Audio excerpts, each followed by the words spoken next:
दिंडोरी अपघात प्रकरणी विहीर मालक राजेंद्र राजे यांच्यावर सदोष मनुष्यवधाचा गुन्हा दाखल करण्यात आलाय। रात्री 10 वाजता खासगी क्लासचे स्नेहसंमेलन झाल्यानंतर घरी परतताना अपघात झालेला होता।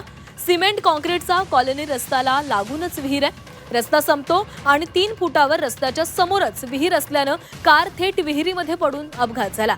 खासगी क्लास संचालक सचिन वडजे यांचीही चौकशी होणार आहे।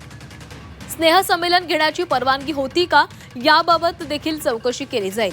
दिंडोरी अपघाताप्रकरणी विहीर मालकावर गुन्हा दाखल झालेला आहे। राजेंद्र राजे यांच्यावर सदोष मनुष्यवधाचा गुन्हा दाखल झालाय। खासगी क्लास संचालक सचिन वडजेंची देखील चौकशी केली जाणार आहे। या संदर्भात बोलूयात, आमचे प्रतिनिधी सागर गायकवाड आपल्यासोबत आहेत। सागर, दिंडोरीमध्ये जो अपघात झालेला आहे, ज्या विहिरीमध्ये पडून अपघात झाला त्या विहिरीच्या मालकावर सदोष मनुष्यवधाचा गुन्हा दाखल झालाय। नक्कीच खरं तर ही दुर्दैवी घटना आहे असं म्हणत अनेक नेते देखील आता सध्या इथे पोहोचताना पाहायला मिळत आहेत।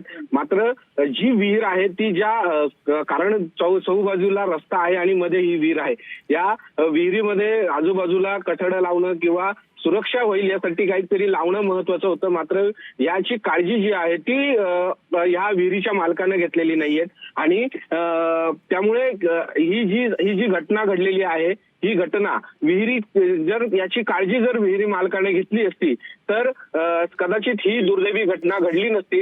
यामुळे आता नातेवाईकांनी देखील याबाबत मागणी केलेली होती की जो या विहिरीचा जो मालक आहे याच्यावरती गुन्हा दाखल व्हावा, याच्यावर कारवाई व्हावी। आता सध्या या ज्या विहीर मालक आहे याच्यावरती आता सध्या गुन्हा दाखल करण्यात आलेला आहे। सदोष मनुष्यवधाचा गुन्हा यावर दाखल करण्यात आलेला आहे।